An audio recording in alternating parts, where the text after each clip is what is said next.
Hello and welcome back to the deep dive. Today we're shifting gears a little bit. We have a very special mission today. We do. Yeah, we are speaking directly to you, the learner. We know that right now, you are in the trenches. You are working incredibly hard. You are preparing for the multi-state bar exam, the MBE, and we also know something else about many of you. Right. We know that English might actually be your second language. Exactly. And let's be honest here. The bar exam is hard enough for native speakers. I mean, the logic is twisted, the rules are really old, and the pressure is incredibly high. Oh, absolutely. But if you are translating complex legal concepts in your head while trying to answer a trick question in under 2 minutes, that is double the work. So our mission for this deep dive is total clarity. Crystal clear. We are going to keep this very straightforward. We will use simple words. We will use short sentences. Yeah. And we are going to take our time. No rushing. No rushing at all. We are not just going to read a textbook to you. That is boring, and frankly, it is really hard to remember when you are sitting in that exam room. Instead, we're going to use a specific strategy today. We are going to use visualization because visualizing is the absolute key to memory.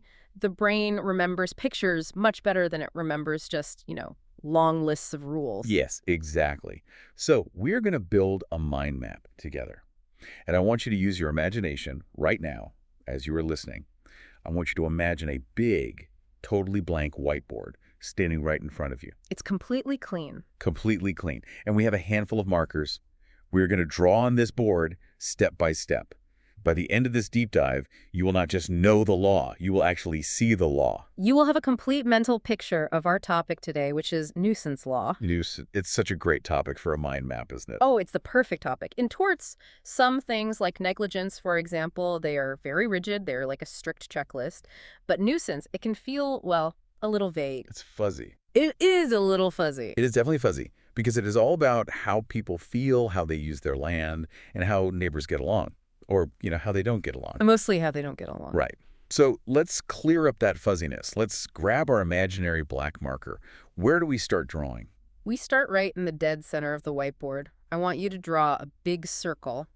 And inside that circle, write the word nuisance in big capital letters. Okay, drawing the circle. And I have written nuisance. But before we draw any lines coming out of this circle, what does that word actually mean? Because in normal, everyday English, a nuisance is just something annoying, like a fly buzzing in your ear. Is that what the law means? It is related to that, but the legal definition is much more specific for the MBE. The core concept of nuisance is an invasion of interests, specifically interests in land. Okay, let's unpack that, because there's another tort that involves land, and that one is called trespass. Yeah. How is nuisance different from trespass? Because I know they test that. They absolutely test that. Think about the difference between touching and bothering. Touching and bothering. Yes. Trespass is all about the physical boundary. It is about touching the land, walking on it, throwing a rock on it, driving a car across it. That is trespass. Okay. But nuisance. Nuisance is about bothering the person who is using the land. You do not have to actually touch the land to be a nuisance. That is a really great distinction. So trespass is touching and nuisance is bothering. I could be a nuisance without ever setting a single foot on my neighbor's property. Exactly right. If I play loud drums all night long, I am not touching your property at all. My body is in my house. But the noise is crossing over. Right. I am destroying your ability to sleep. That is a nuisance. It is an interference with your use of the land. Okay, I have a clear picture of the center now. Yeah. So looking at our center circle on the whiteboard, I am going to draw 2 thick lines coming out of it, like the branches of a tree. One going to the left and one going to the right. Correct. Let's start with the first branch, the one going to the left. This is the big one. This is the one that shows up on the bar exam probably 90% of the time. I want you to label this branch private nuisance. Private nuisance. Got it. Writing that down. And the second branch. Draw that one going to the right. It is a little smaller, but it is very tricky. Label that one public nuisance. Okay. We have our center, nuisance. We have a left branch, private. We have a right branch, public. Let's focus our attention on the left branch first, private nuisance. Yes. This seems to be the real core of the doctrine. It is. Private nuisance is where we will spend most of our time today. Now, we need to hang some ornaments on this branch. These are the elements. You cannot win a lawsuit without proving these specific elements. Okay, I am focusing on the private nuisance line. What is the very first thing I need to know? What is the first ornament? You need to know the definition. And this is vital, so listen to the specific words here. A private nuisance is a thing or activity that substantially and unreasonably interferes with another individual's use and enjoyment of their land. Okay, wow. Let's slow down and unpack that. That was a long sentence with some heavy legal words. Let's start at the very end of that sentence. You said use and enjoyment. What does that actually mean in simple English? It means your ability to relax in your own home. It means the purpose of the land. If you have a house, the use of that house is sleeping, eating, watching TV, and breathing fresh air. So if I cannot sleep because of a terrible noise, my use and enjoyment is hurt. Correct. If you cannot sit on your front porch because of a terrible smell coming from next door, your enjoyment is hurt. If you cannot open your windows because of thick black smoke, your use is hurt. You still own the land. Nobody took the land away from me. Right, nobody stole the property. But you cannot enjoy it. The value of living there is destroyed. Okay, that makes sense. Interference with use and enjoyment. Now let's go back to the two very specific words you used to describe that interference. Yeah. You said it must be substantial and unreasonable. Yes, those are the two pillars of the claim. Let's draw a smaller line off our private nuisance branch.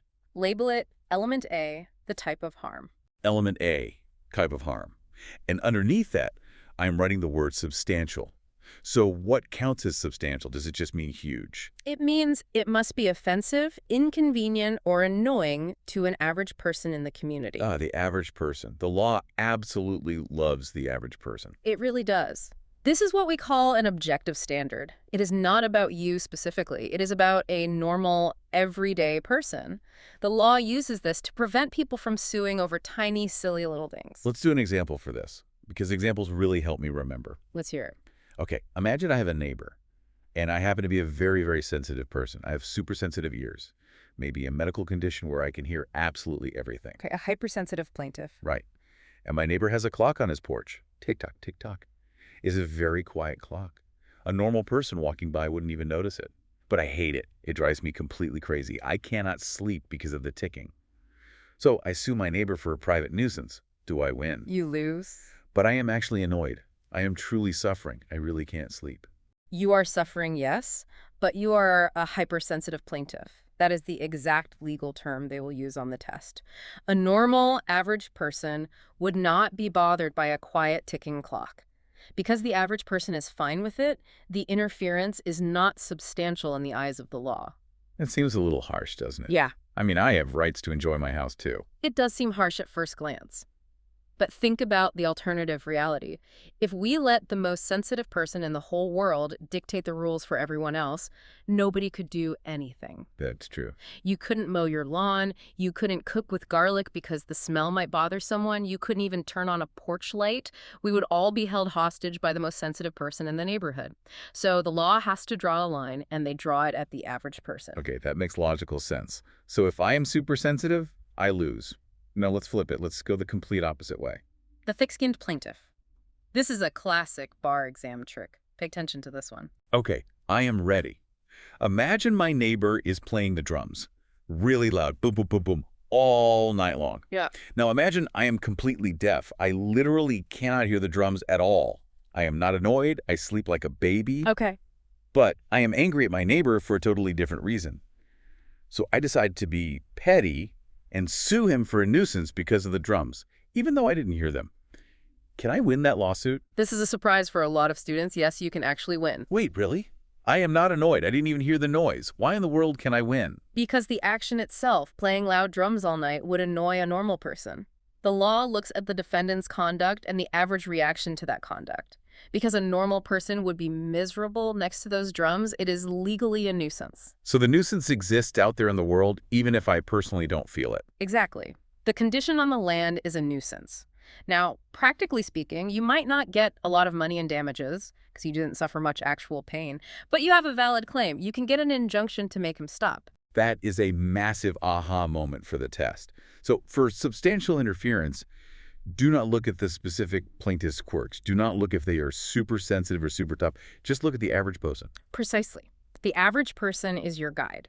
Now, look back at your map. We need another sub-branch under element A. We just did the sense. Substantial. Now we need unreasonable. Writing it down. Unreasonable interference. This sounds to me like a balancing act. It is exactly a balancing act. I want you to imagine a scale. like the golden scales of justice you see on legal statues. On the left side of the scale, we put the gravity of the harm to the plaintiff. The gravity of the harm, meaning how bad it is. Right. How bad is the smell? How loud is the noise? How much money and value did your house lose? That all goes on the left side. Okay, I picture a heavy weight on the left side. What goes on the right side of the scale? The utility of the defendant's conduct. Utility simply means usefulness.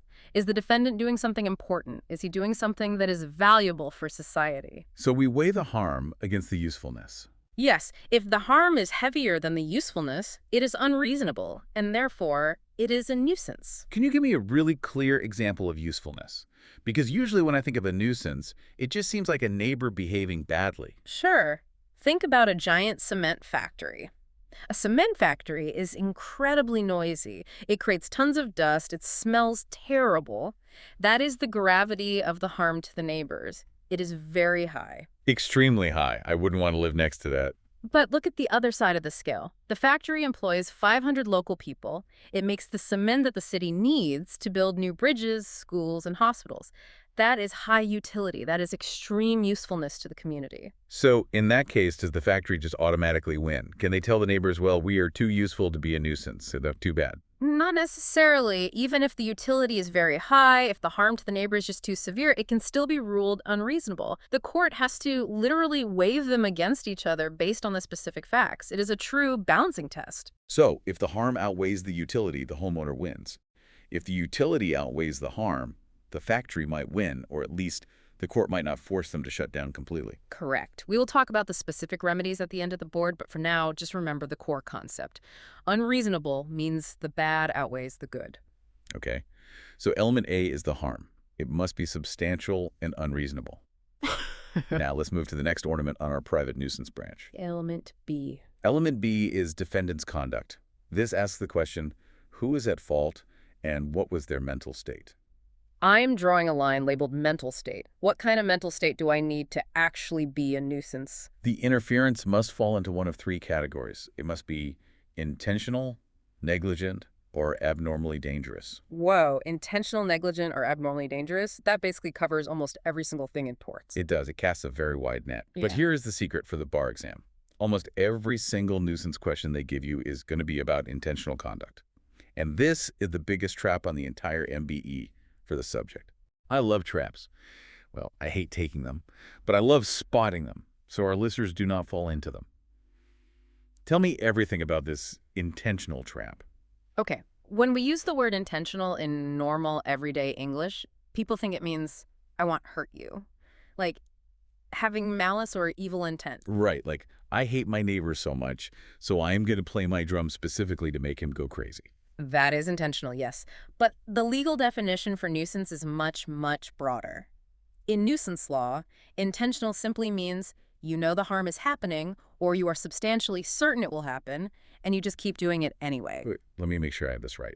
Let's go back to the factory example. Let's imagine the factory owner is a really, really nice guy. He donates to the local charity. He coaches Little League. He loves his neighbors. You're a great guy. He doesn't want to smoke them out. He doesn't have any malice. He just wants to make cement for the town. But he knows that making cement creates thick smoke. And he knows for a fact that the smoke blows onto his neighbor's land every Tuesday. Exactly. He intends to run the factory. He knows the smoke is a direct result of running the factory. Therefore, under the law, his conduct is intentional. Even if he doesn't want to hurt anyone, even if he feels bad about it. Even if he is a saint and cries about it every night, if he knew the smoke was going over the fence and he kept machines running, it is intentional conduct. Do not get tricked by a bar exam question that says the defendant did not wish to harm the plaintiff. Because it doesn't matter. It does not matter at all. If he knew, he is liable. That is huge. Knowing equals intent. Okay, that is element B, the conduct. Now let's hang the third ornament on this branch. Element C. Who can actually file the lawsuit? This is called appropriate plaintiffs. I am writing that on our map. So, can anyone sue? If I'm walking down the street and smell something bad, can I sue? No, you must have possessory rights. Possessory rights? Simple English, please. What does that mean for the learner? It means you must own the land, or you must be renting the land. You must have a legal right to be there, to possess that specific space. What if I am just a guest? Imagine I am visiting my best friend for a nice dinner at his house. The neighbor's factory starts smelling terrible. It completely ruins my dinner. I start coughing. My eyes are watering. Can I sue the factory for private nuisance? No, you cannot. You are a guest. You do not have possessory rights for that dining room. Your friend, the owner or the renter, he can sue. You have no standing. What about a family member, like let's say a 20-year-old child living in their parents' house? Generally speaking, unless their name is on the deed or they are on the lease agreement, they do not have standing for a nuisance claim. They might have a negligence claim if the smoke made them physically sick, but nuisance strictly protects the landowner or possessor, not just any random person standing on the grass. Got it. Owners and renters only. No guests. Correct. Okay, let's physically step back and look at our whiteboard. We have the private nuisance branch. We have the harm, which must be substantial and unreasonable. We have the conduct, which is usually intentional, meaning they just knew about it. And we have the plaintiff, who must have possessory rights. That is a very solid foundation. But now we need to make a critical connection. Look back at your center circle again, the one that says nuisance. Yes, looking at the center. I want you to take your marker and draw a dotted line from nuisance to a brand new circle nearby. Label this new circle trespass. Trespass. Okay, drawing the dotted line. Why are we connecting them like this? Because on the bar exam, the examiners will actively try to confuse you. They will give you a long fact pattern that looks a little bit like nuisance and a little bit like trespass. You need a fast way to know the difference. We need a way to remember this under pressure. I actually love mnemonics. I have one for this specific distinction. It is an animal. Are you ready? I love a good mnemonic. Let's hear it. P-I-G. Spelled P-I-G. Like the animal on the farm. Pig. P-I-G. Okay, break down the letters for us. P stands for physical, I stands for injury, and G stands for general. P-I-G. I like this a lot. Let's go through them one by one, starting with P for physical. Okay, trespass is a physical invasion. You physically walk on the land, you drive a car onto the land, you throw a heavy rock onto the grass. It is tangible. It is physical. But nuisance is non-physical. It is noise, it is a bad smell, it is a vibration shaking the floorboards. That is the general rule, and it works perfectly most of the time. But here is the special MBE trick they love to pull. What about dust? Or tiny smoke particles? Dust. Tiny little microscopic particles. This is where science meets the law. Exactly. We call them particulates. Imagine a factory sends out a massive cloud of cement dust. It slowly settles all over your beautiful garden. Is that a smell like a nuisance? Or is that a physical rock, like a trespass? It is kind of both, isn't it? It is tiny physical matter, but it travels through the air like a smell. You nailed it. If the thing invading your land is microscopic physical matter, like dust or particulates or ash, it can actually be both trespass and nuisance. You can sue for both. Oh, that is a really good tip. So if I see the word dust or particles on the exam, I should immediately check for both claims. Yes. But if it's just a loud sound or a bright light, it is only nuisance. Because sound waves and light beams are not physical objects in the eyes of the law. And actually, speaking of light, there's a very special note we need to make here. Let's add a bright yellow Post-it note to our map. I'll write access to light. Historically, under the law, blocking sunlight is not a nuisance. Wait, so if my neighbor builds a massive, tall building and it casts a giant freezing shadow right over my swimming pool, I cannot sue him. Generally speaking, no, you cannot. You do not have an automatic legal right to the sunlight coming across your neighbor's land. Unless you have a very specific contract or easement with your neighbor, they have the right to build up and block your light. That seems wild.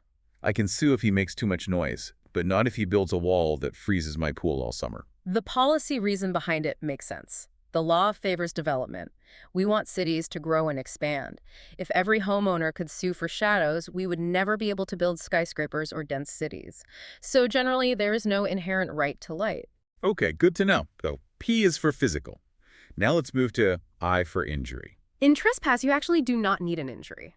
If I walk across your grass and I don't break anything, I don't even bend a single blade of grass, I am still legally liable for trespass. I violated your boundary. You can sue me for $1 single just to prove a point. But in nuisance, In nuisance, you need a substantial injury. Remember our first element. If it is just a tiny little bit annoying, you lose. You must show real, measurable harm to your use and enjoyment. You cannot sue for $1 in nuisance just because you are slightly irritated. got it. Trespass means no injury needed. Nuisance means real injury needed. Now, the final letter, G for general. This is about duration, right? Yes. Trespass can be a simple one-time thing. I walk across your land once, boom, that is a trespass. But nuisance is generally continuous. It happens over and over again, a terrible smell that stays for weeks, a factory noise that continues every night. It is very rare to have a one-time nuisance. It usually implies an ongoing state of affairs. PIG, physical, injury, Yeah. general. That is a fantastic way to keep them completely straight on the exam. It is a great tool. Now let's go back to our big private nuisance branch. We have the elements. We have the comparison to trespass. Now we need shields. Shields. You mean defenses for the person being sued? Yes, the defendant is going to fight back. So draw a little shield icon right next to the private nuisance branch. Okay, I have drawn a shield. What is the very first defense the defendant will try to use? Regulatory compliance. This is what I like to call the I have a permit defense. Oh, I see this all the time in the real world. The factory owner says, hey, the city gave me a strict zoning permit to build this factory right here. I passed all the inspections. I'm following all the local zoning laws, so I cannot possibly be a nuisance. And what do you think? Is that a good defense? It sounds like a rock-solid defense to me. If the government says it is okay to build there, it should be okay to operate there. It is actually a very weak shield. It is not a complete defense. Really? Even if I follow every single zoning law perfectly? Yes. Just because the city zoning board says you can build a factory in this specific zone does not mean you have the right to make your immediate neighbor's life miserable. Nuisance is a private tort between two people. Zoning is public law. They are two completely entirely different things. So does the permit matter at all? Or is it just useless piece of paper in court? It is not useless. It is admissible evidence. The jury is allowed to look at it. The jury might say, well, the city gave him a permit, so maybe his conduct is reasonable under the circumstances. But the jury can also say, he has a permit, but the smell is still unbearable for a human being, guilty of nuisance. Okay, I understand. So saying I have a permit is not an automatic get-out-of-jail-free card. It helps your argument, but it doesn't save you completely. Exactly right. Now, defense number 2. This is another classic. I call this the old trap. Writing it down. Coming to the nuisance. Imagine this scenario for me. There's a large pig farm out in the country. It has been there for 20 years. It smells exactly like you would expect a pig farm to smell. Naturally. It smells terrible. Then a developer builds a house right next to the pig farm. You buy the house, you move in, and then on day 2, you immediately sue the pig farmer for the smell. The farmer gets to court and says, hey, you knew I was here. You came to the nuisance. Honestly, that sounds completely fair to the farmer. I mean, I did move there. I have eyes and a nose. I knew it smelled when I bought it. I probably even got the house for a really cheap price, specifically because of the smell. It does sound fair. And to a normal person, it feels like the rule of first come, first served should apply. But under the law, generally, it is not a valid defense. Really? I can sue him even if I moved in second 20 years later. Yes, you can. The general rule is this. You do not lose your fundamental right to clean air and quiet enjoyment just because you bought the land later in time. That is so counterintuitive. Why in the world does the law do that? It seems unfair to the farmer. Think about the big picture of land use in a state. If coming to the nuisance was a perfect, unbeatable defense, that pig farmer would effectively control all the land around him forever. Nobody could ever complain. The city could never grow toward the farm. The law wants land to be developed, sold, and usable. Ah, okay. The law favors growth. So is the fact that I moved there totally irrelevant? Can the jury even hear about it? They can hear about it. Just like the zoning permit, it is evidence. The jury can absolutely consider it in their balancing test. If you bought the house for a dirt cheap price precisely because of the smell, the jury might decide to give you much less money in damages. But the farmer cannot just stand up, say I was here first, and win the case automatically. Okay, I actually have a rhyme for this one. It really helps me remember the rule. Please share it. Rhymes are great for the MBE. Just because I came to the smell doesn't mean I have to live in hell. Very poetic. And more importantly, legally accurate. Thank you. I try my best. Okay, so those are our 2 main defenses on the shield. Regulatory compliance and coming to the nuisance. Both of them act as evidence, but neither of them is a complete, total shield. Perfect summary. Now, let's visually zoom out on our whiteboard. We have completely finished the left branch, private nuisance. Now we must travel all the way over to the right branch. Public nuisance. This is the one that is not about private land ownership, right? Correct. Look at the source definition we have. A public nuisance is an unreasonable interference with a right common to the general public. A right calm to the general public. What exactly does that mean? It means things that we all share as a society. The air we breathe, the clean water in a public river, the safe use of public highways, public parks, even public morals. Give me some concrete examples of things that are considered public nuisances. Okay, polluting a massive navigable river. Everyone in the town has the right to use that river for boating or fishing. If a chemical plant poisons it, you hurt the entire public. Okay, that makes sense. Another one is blocking a major highway. Everyone uses the road to travel. Or, historically, running an illegal gambling house or a house of ill repute. That affects public morals. Or, according to our specific source material today, growing certain types of thorny bushes. Yes. Love that detail. Some local municipal laws say that if you grow huge, dangerous, thorny bushes right next to a public sidewalk, that is a public nuisance because they scratch people walking by. That hurts public safety on a shared walkway. That is extremely specific, but it paints a great picture. Okay, so a public nuisance harms the whole community. Now here is the million-dollar bar exam question. Who can actually sue for this? Good question. Usually a public authority is the one who sues, like the district attorney or the city attorney or the EPA. The government sues to clean up the river or to close down the illegal gambling house. But what if I want to sue? Can I, a private citizen, sue a company for a public nuisance? This is the hardest rule we're going to cover today, so listen very carefully. A private citizen can only sue for a public nuisance if they suffer a harm that is different in kind from the general public. Different in kind. Let's write that in huge, bold letters on the right branch. Different in kind. Underline it twice. It means your specific injury must be completely special. It cannot just be the exact same injury that everyone else in town is suffering, even if yours is a little worse. We need examples for this. This is very abstract. Let's use the rock on the highway example. Imagine a construction company is working near the highway. They are reckless with dynamite. Boom. A giant boulder falls right into the middle of the public highway, completely blocks all the lanes. Okay, the public road is blocked. That is clearly a public nuisance. Right. Now, example A.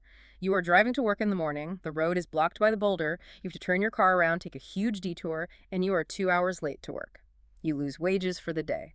Can you sue the construction company for public nuisance? Well, I lost money. I was very annoyed. I was technically hurting my wallet. But did everyone else on the road suffer the exact same type of thing? Well, yes. Everyone was late, everyone had to turn around, everyone lost their valuable time. Then you absolutely cannot sue. Your harm is a general harm. It is not different in kind. You are just like everyone else stuck in the traffic jam.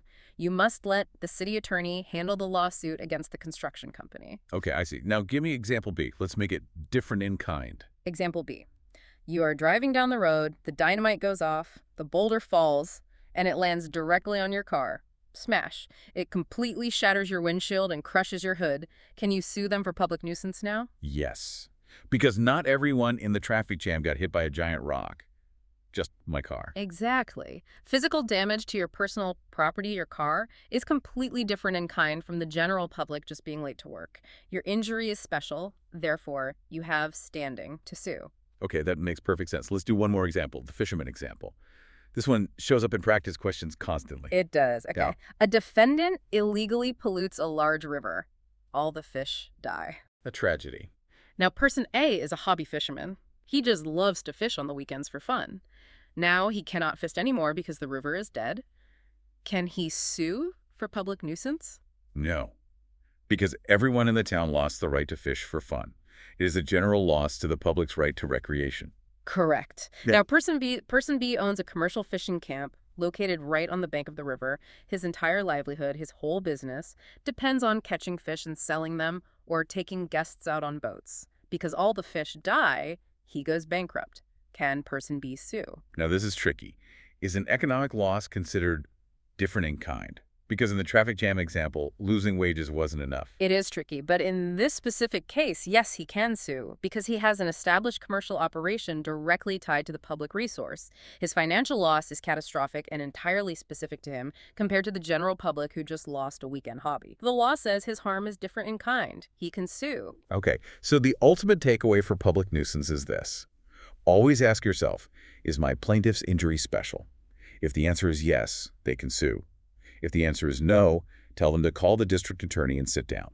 Perfectly stated. That is exactly how you handle it on the MBE. Okay, we are making amazing progress on our whiteboard map. We have private nuisance and all its elements. We have public nuisance and the standing rule. We have the dotted line connection to trespass.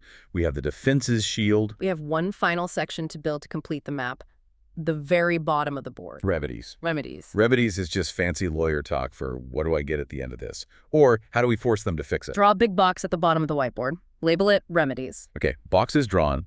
What goes inside the box? The first and most common thing is damages.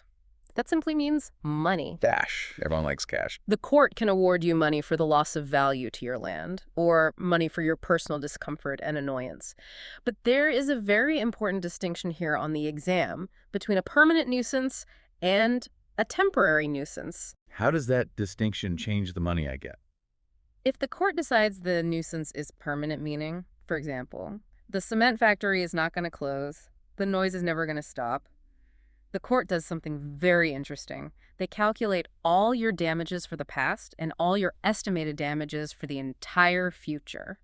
Wait, they guess how much I will suffer in the future for the rest of my life. Essentially, yes. They estimate the total permanent loss of your land's market value. They pay you one big lump sum check right now. And then the catch is, you can never sue them again for this issue. You have been completely paid off for the nuisance. The factory buys the right to keep bothering you. Wow. Okay, what if the court says it is temporary? If the nuisance is temporary, maybe it's a loud construction site next door that is scheduled to end in 6 months, they only pay you for the harm you suffered up to the date of the trial. And what if they don't finish in 6 months? What if they keep building for 2 more years? If it keeps going longer than expected, you have to go back to court and sue them all over again later to get another check. Okay. Permanent equals one giant check forever. Temporary equals maybe many smaller checks over time. Exactly. Now, what if the plaintiff doesn't want money? What if they just want the defendant to stop what they are doing? That is called injunctive relief. We're just getting an injunction. It is a court order that says stop doing that immediately. Correct. But courts are very, very careful with injunctions. Forcing a legitimate business to close its doors is a huge deal. It destroys jobs. So before they issue an injunction, the judge uses a test called balancing the equities. Balancing the equities. This sounds exactly like the unreasonable test we did earlier with the scales. It is very similar. The judge asks, if I sign this paper and shut down this factory, does the town lose 500 good-paying jobs? And what does the plaintiff gain? Just a little bit of quiet on his porch. Wow. The judge balances the severe hardship to the defendant against the benefit to the plaintiff. So if the factory is super useful to the town, the court might look at the plaintiff and say, we will not shut the factory down. Your injunction is denied. But the factory has to pay you a lot of money instead. Exactly. This is often called the pay-to-play rule in legal theory. It is reasonable for the factory to operate because society desperately needs the jobs and the cement. But it is unreasonable for the factory not to pay the neighbor for making a mess. So the factory stays open, but they write a big check. Is there any situation where the court does not balance the equities? Where they just look at the defendant and say, I don't care, shut it down today? Yes. Remember the spite cases?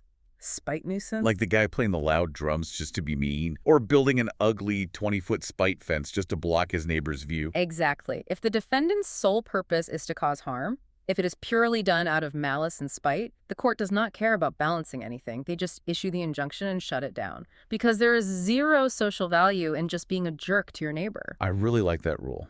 No legal points awarded for being a jerk. Yeah. Okay, there is one last remedy in our source materials. And this one sounds like it belongs in an action movie. Abatement? Abatement, also known as self-help, meaning fixing the problem yourself without waiting for a judge. Oh, I like the sound of this. So if my neighbor is playing the drums at 3 a.m., can I just go onto his land, kick down his door, and break his drum set? Whoa, slow down there. The law does allow self-help, but the rules are incredibly strict. You do not want to cross the line and become a criminal yourself.